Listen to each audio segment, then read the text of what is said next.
Many organizations are really taking a hard look at value and their values. Our organizations exist for a purpose. And there are many forms of value and many ways in which we create and deliver value. Simon Sinek has become a very popular speaker and writer with his Start with Why. Understanding why our organizations exist. Understanding that why, who we serve, are core to who we are and what we do, and in most cases, how we do those things that enable us to collaborate with our peers, to interact with organizations ranging from suppliers and vendors to our customers, clients, and others. These flows of information and work products are what represent the investment that we've made in our organizations and in the operations and activities that we do, beginning with the first idea of what we might be doing through the value being created and delivered. The flow through our organizations is in many respects like a water line. It brings to focus things that we want to do to make sure that our value streams are being handled properly. These do represent a tremendous investment to assemble the teams, to put in place the mechanisms and systems, and to have all of the resources available to provide that value. When we have losses, when we have waste in the process, that is value that is not going to where it is intended and is usually lost. Value streams give us an opportunity to identify where we should focus our attention. Now, the thing about value streams is that they've been around for quite a long time. We can trace them back as far back as the 1950s in lean manufacturing. It is still very much a thing for nearly 70 years now. We've seen it completely change the manufacturing industries across the globe, and we have an even greater opportunity to drive value for our organizations by moving this from the manufacturing floor across our entire organization. When we look at value streams and think about manufacturing, notice that everything in that facility is organized around and focused upon the flow of that value. Everything is focused on those value streams and making sure that everything is brought to bear as needed. These are very complicated processes, but that's just the tip of the iceberg when we consider what actually happens in our organizations. When we consider the real value streams, they are multidimensional and very complicated. And in fact, they are sometimes complex because we as people are complex. The other part about these value streams is that they are very connected with each other. We've tended to look at them very simplistically in the past, and even then got great results. Now we have the opportunity to do significantly better, especially as we see the way these value streams can merge, diverge, intersect. They come together and they interact with each other, usually in multiple places for multiple reasons, depending on the type of value stream. In fact, like the song we sang as kids about all of our bones being connected, all of the value streams in our organizations are connected. We talk about value streams and products, but those are rarely the most important thing in our organization. The people our organization are, the stakeholders that we support and serve, as well as the customers in the markets in which we operate. They're all connected. We think about digital and how we interact with our customers. This is a bigger game changer than we initially thought in most cases. It is just not feasible today to try to do business without being online. If you're not able to provide self-service, transparent capabilities to your customers and clients, you will soon be irrelevant in your market. Digital enables aggregations and populations as we have in the past. Everything that we do, every activity that our associates undertake is either a part of a value stream or it's a clue about what's going on. And the better we understand our value streams, better we understand the individuals that are a part of or recipients of our value streams, the better job we can do in fulfilling their need. We do this by connecting the dots, and we can do that because they connect, and we're able to. We have the ability with today's technology to do these things on an individual level to satisfy personal needs. Even in a very large corporate global world, the digital technology enables us to address everyone at their level in their needs. That's the value. That's to whom. Now, value stream mapping, as we've talked about, has been around for quite a while, and it has been difficult to do in the past, especially to do it well. It required a lot of work, it was very labor intensive, and now it's just setting it up, let alone trying to keep going. Over the past few years, there have been several developments that have really changed value stream mapping from a creation and maintenance perspective. We've also seen significant change in the environments in which we operate. The businesses of today are significantly more complex, and our markets are more dynamic than anything that we've seen before. Using value stream maps enable us to model the way our businesses operate and the way our systems fulfill our core mission, and in many cases, how we demonstrate our defining values, because of how and where we invest and where we focus our time. Today's technology enables us to build dynamic models of our organizations and our processes that will truly enable us to document and share when and where we create and deliver value and how that value flows through our organizations. We can create them very much like we have in the past. The traditional value stream maps can still be very valid in our organizations, particularly around communication and sharing what we're doing in enabling transparency. Sharing value stream maps with our organizations more broadly enables and to see where their contributions are part of the bigger picture. We also have the opportunity to provide even more information in our value stream maps.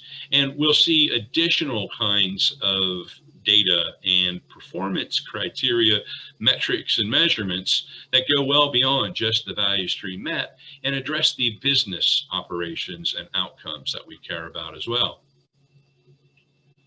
So we've done value stream mapping. We've got a better way to do it. It looks nicer, it's easier to keep up, but so what? Well, the so what is that value stream mapping isn't important. Value stream management, on the other hand, is. It's one thing to create the nice pictures, and there is significant value in the communication and being able to share these value stream maps with others. But what we really need to do is to manage this.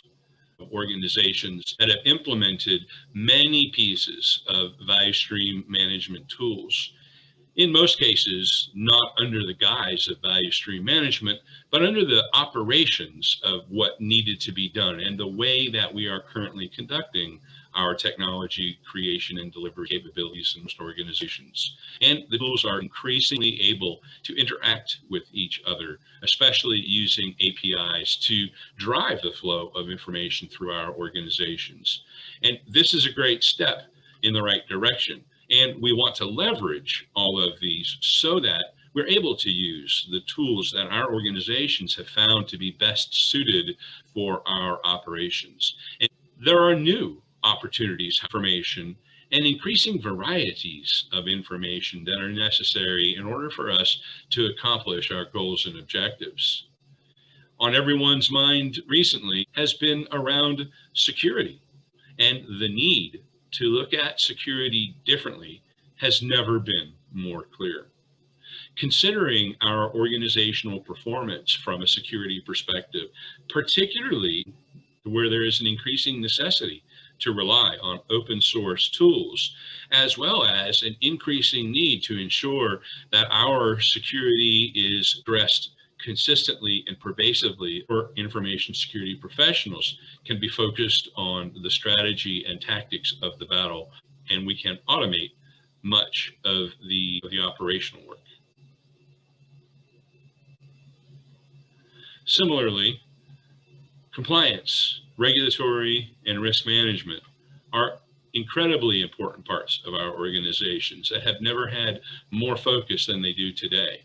The opportunity to leverage technology that will provide an automated solution enables our governance, risk, and compliance professionals to focus on the subjects that they need to monitor, the controls they need to create or modify, and enable the kind of information flow that will provide feedback loops that will enable them to better assess and stay in front of issues as well as opportunities for improved controls.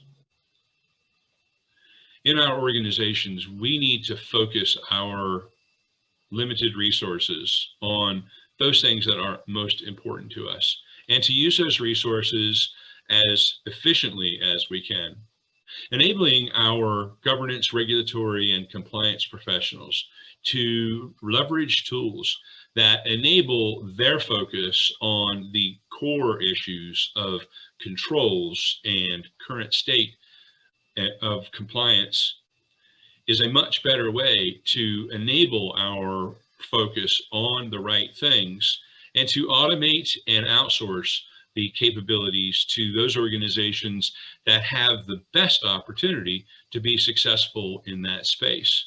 We get the best of both, and that's what value stream tools and value stream management are really about. Of course, those are just two examples of many types of value streams. The other interesting thing that's happened over the past few years is the rise of tools such as TaskUp that enable us to architect our value streams purposefully. And we can then leverage those tools that best suit the need for purpose at each of the different steps or various paths along our value streams. As microservices becomes more pervasive in our technology environment, we're also going to see the same concepts happening across all of the processes in our organizations. Microservices enable us to have a very focused approach that is integrated as needed so that we can provide capabilities on an ongoing basis with some very interesting opportunities to scale, such as the ability to scale horizontally instead of vertically. Business processes are leveraging the same kinds of designs so that all processes can be automated, or at least are automatable, so that we can make better decisions about the complicated versus complex activities and leverage the capabilities of our people to the highest level possible, focusing them on higher value work. As we look at value from the perspective of our organizations, every part of our organization has a different role and capability, and the value that they manage, create, and deliver is important to our organizations. Governance, risk, compliance, cybersecurity, those things are absolutely necessary for us, especially in today's world, to keep our assets and our people safe. The people of our organization really are the key to what we do. We certainly have systems in place today from a human resources perspective, but we should reconsider what we have and how it is designed. It's in place today from our perspective of what do we provide. It's really focused on how do we provide is what's in it for our people, especially when we consider our human resources as one of the most important value streams in our organization. Just as we have human resources capabilities in our ERP systems, so we also have financial systems, but are we actually tracking the value of that? The kinds of reporting that are necessary to satisfy regulatory and filing needs are not the same kinds of things as the value that we as organizations place on that. In all of the traditional kinds of flow and value stream maps, as well as some of the non-traditional value streams that are developing, In every case, just as in the past, the focus of value streams is on optimizing the flow. We want the flow to be as fast as it possibly can be. As we get optimized flow, the creation of delivery of value becomes faster, cheaper, and ultimately better for everyone in the process. Focusing on the velocity of the attainment of the outcomes that we aspire to and how quickly we're able to derive that value is far more important than some of the metrics we've looked at in the past to speed to market. Because getting to market is just the first step. What we really care about is actually deriving that value, and that value should be driving outcomes that we aspire to. The sooner we get to those outcomes, the sooner we engage our happiness or whatever is the benefit of those outcomes. If we are bringing a product to market and we're in the market sooner than our competitors, then we have a better opportunity to drive the pricing. We have a better opportunity to collect the revenue. We have the opportunity to react to the marketplace and to be more proactive as competitors react to what we have brought to market. We're already working on the next version, the next kind of outcome, while they are still trying to catch up with us. This means that we have the opportunity to maximize that value by commanding the initial price if we're the initial market entry, and only having to react to the competition as that becomes realized, typically with lower prices. Meanwhile, we've commanded that higher price until the competitive market brought pricing down. It also means that we'll have a longer period of time in which to collect that value or revenue. So the flow really does matter to us on both our top and bottom lines. There are things that we need to look out for. Opportunity cost. If we are not doing these things, if we are focused on doing other activities, we will continue to lose ground to those who are doing these things. We see digital disruption in almost every marketplace, and those who are not disrupting will be disrupted. The other challenge is sunk cost. Many organizations have a tremendous investment in the technology landscape that they have in place. And this is not to say that it makes sense to disrupt all of that to completely replace it. But we need to ensure that the opportunities that are available to us aren't missed because of an investment that we've made in the past that may not provide what we need going forward. What we should be looking for are the opportunities to provide observability. And what that means is the ability for our organizations and the people within our organizations to be able to capture what is happening in our current state much more easily. We've gone from reports, which are like looking in the rear view mirror, to dashboards that tell us what's happening in the moment. But what we're still missing is the opportunity to see those kinds of information with context of both what has happened in the past and what are our current expectations. Observability is a visual look at what's happening in a real-time way that enables us to casually understand the relationships of what's happening and to see those unexpected relationships because of the context and the full view of information in an integrated way. So as we reconsider value streams in our organizations, using contemporary tools will enable us to do a much better job of capturing the current state as well as managing our future state of value streams. Value stream mapping offers us the best opportunity to understand when and where we create and deliver value through our organizations, and gives us the opportunity to focus on the most important activities and the highest value work we can do. A look at the new value streams of what value to whom. I'm Jack Maher. I hope you'll connect with me on LinkedIn, and let's talk about value streams.